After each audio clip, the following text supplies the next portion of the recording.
Hey everyone, today we're going to talk about certain distractions that might get in your way during this 21-day fat loss plan and what you can do to work around them and to make sure that you can still stick to the plan and make sure that it fits your schedule. So the first thing we're going to look at is what if the food isn't around. The food that you need to be healthy, the food that's specifically on this plan isn't around, isn't at your disposal. What can we do to make sure that that's not the case? The number one thing is really just going to be shopping. Make sure that you do all your shopping in advance and make sure that you're doing a lot of it in one time. And just simply look at the plan, look at the grocery list that we sent you, see what you need to shop for. Mostly it's going to be made of lean meats and vegetables. And vegetables you can get them fresh, frozen, it doesn't really matter.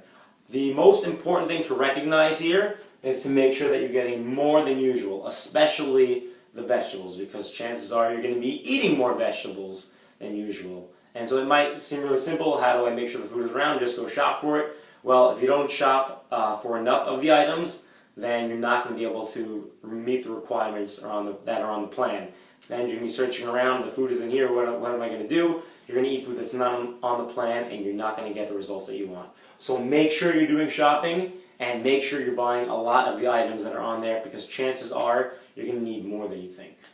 Number two, no time. You just don't have the time to plan. Usually you're on the go, you just grab something quick and that's not going to be on the plan, it's not going to get you the results that you want.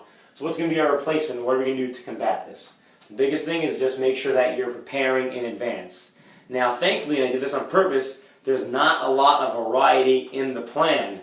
And the reason for that is to make it not much of a challenge to prepare all the foods. So you can really do kind of one big cook, maybe one day in the week, or maybe you do it each morning. So a couple different strategies. Maybe you'll cook up a bunch of food and prepare different meals in Tupperware, however you want to do it, on the Sunday before the week. You can also do it as a daily morning ritual when you're having your breakfast, or maybe you're preparing lunch and breakfast for other people in your house. You can pack the meals in your fridge for the week, or maybe you can have a cooler in case you know you're going to be on the run and you're going to need to eat some of those meals if you're out, if you don't think you're going to be able to wait out that hunger until you get home. So make sure that you're prepared. These are not crazy foods that you're going to have to be preparing, no crazy recipes, not a lot of varieties. You can get this done either on a big cook early in the week or every morning if you prefer to do it that way.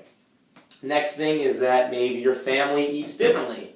And my pitch to you, my big advice to you, is that everybody in your family can eat what you eat. First of all, if you're the one doing the cooking, then obviously you can set the rules. If somebody wants something else, then they can obviously cook their food separately.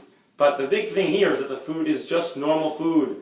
There's lean meat, there's vegetable, there's some potatoes, there's some soup, there's some salad, there's some eggs. This is food that almost anybody should be able to eat. So whatever you're cooking for yourself, you can cook for other people. Maybe they'll just eat a little more of it. Or maybe there's another food that they want that's not in the plan. That's fine. You guys can prepare that as well. You just won't have it. But you don't need to cook anything that's crazy different from what everybody in your family is going to eat. So I don't want you to think that that's going to be a major hurdle to overcome.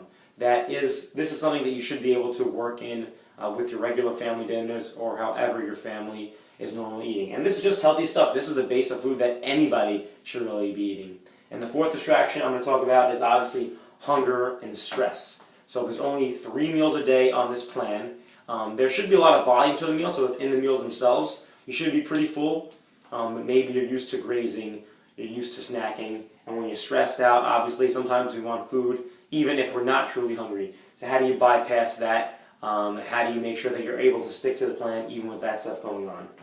One of the things I like to recommend as a replacement are just certain activities to unwind. So a lot of times people come home, they're very stressed from work. The first thing they do is they run to the kitchen and they grab whatever they can. Maybe when you come home, you don't go to the kitchen right away. Maybe there's other activities you can do. Maybe before you even go home, on your way back from the office or wherever you're coming from, you stop and you go for a walk.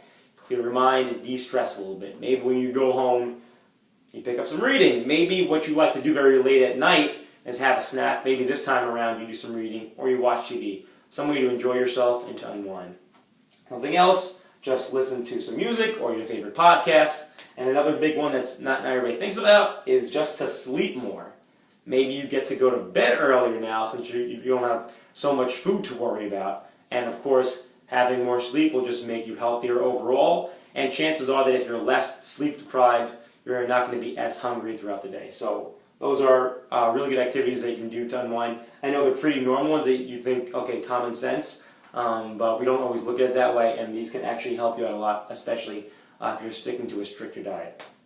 Something else that you can do, if you're hungry, if you're out and there's food around and you just kind of want to keep your hand and yourself occupied, non-caloric drinks. What is this? Water, obviously a great option on the plan. I call for a minimum amount of water that I want everybody to drink.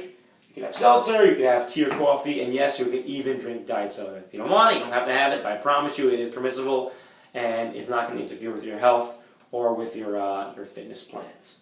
And the big thing to keep in mind is that this is only for 21 days. I promise you, you can stick to anything for 21 days. If you're a little hungry, it's okay. It will pass by, I promise. And hunger is not an emergency. It's not something that we have to fear. If you're hungry, you don't have to run for food right away. Chances are it will pass. I promise there is enough food and enough volume of food on the plan to keep you healthy and to keep you satisfied. So these are just some of the typical distractions that you're going to run into, some of the replacements that you can add into your life to make it a little easier. So keep some of this stuff in mind, and it will help you, and we will continue to help you along the way. I will put out more content, and at any time you can ask any questions, and we'll help you out. Good luck to everybody, and we'll keep moving forward, and I think we're all going to get great results, so good luck to you.